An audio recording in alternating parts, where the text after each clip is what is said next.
मंगइबो।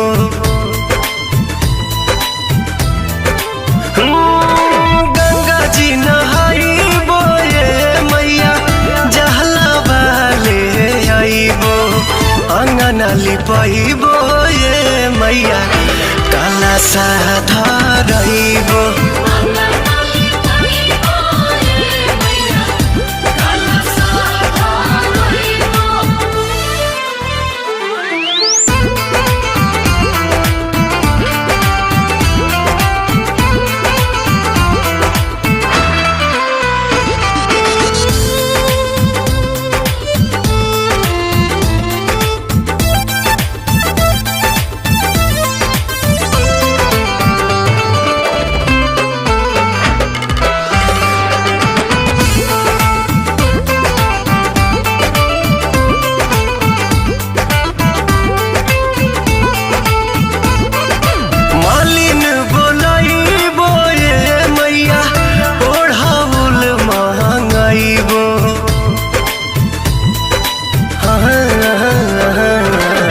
मालिन बोलाइबो ये मैया ओढ़ाउल मांगाइबो।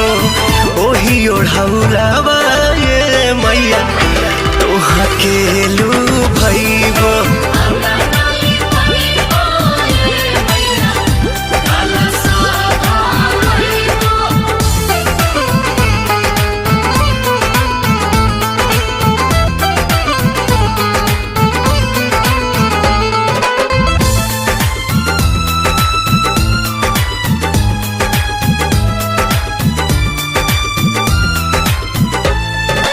अहिरु बोलाइबो ये मैया दूधवा मांगाइबो।